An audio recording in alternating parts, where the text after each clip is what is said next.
In the song Ghetto Quran, 50 mentions several of his area's biggest hustlers by name, as well as referencing some of their most infamous capers in the record, which by hood standards is taboo.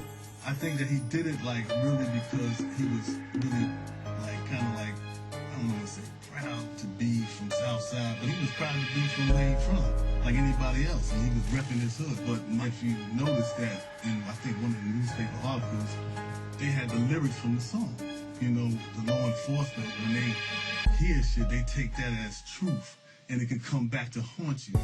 He is quoted as saying, when you hear talk of the South Side, you hear talk of the team. See, niggas feared Prince and respected Preem. For all these slow motherfuckers, I'ma break it down iller. See, Preem was the businessman and Prince was the killer. He even mentioned Williams by name in the song, quote, man, I'ma get cheese like Chaz, then run through whips like Cigar. It was lyrics like those that not only exposed these men to heightened scrutiny by the authorities, but also earned the rapper the antipathy of the city's most notorious gangsters. And he did it, you know, like he didn't do it with that understanding. He didn't understand it as the dry snitching situation. He again was paying homage to his hood, and that's what he thought he was doing. I'm happy to have went through the things that I went through then, because I'm happy to be who I am today. To add fuel to the fire, 50 Cent was already beefing with Ja Rule and his crew over an incident involving a fight between both camps at Manhattan's Hit Factory recording studio, which left 50 Cent and his associate bruised and stabbed. Matters got worse when one of the two men filed a police report over the incident at the 53rd Precinct, just a block away from the studio.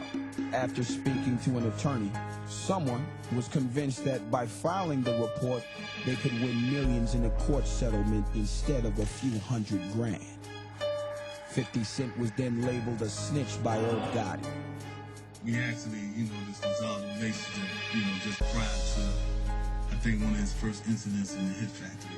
You know, me and him, you know, just hearted on the hand shit. The niggas that's from that era teach you. You see what I'm saying?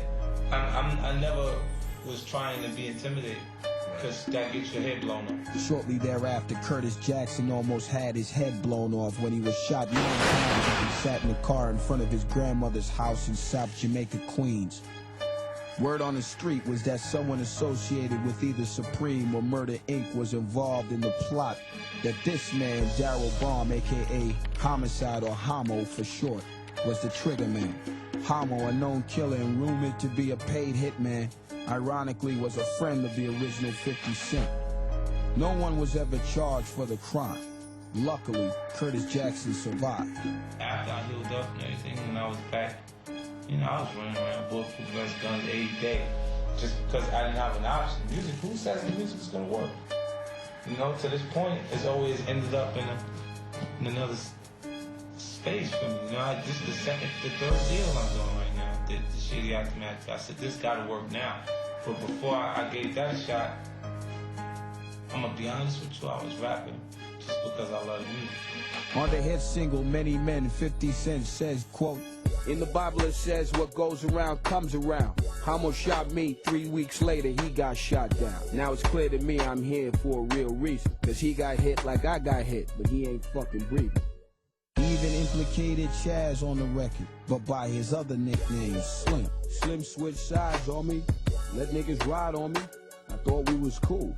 Why you want me to die, homie? I just want to be clear on something. You know, I'm on the same side that I always be on. You know, I'm not here to bash 50. I'm not saying that he's a snitch.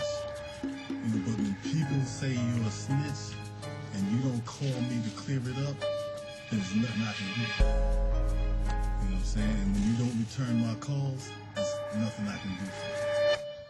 The two men as of yet have not spoken.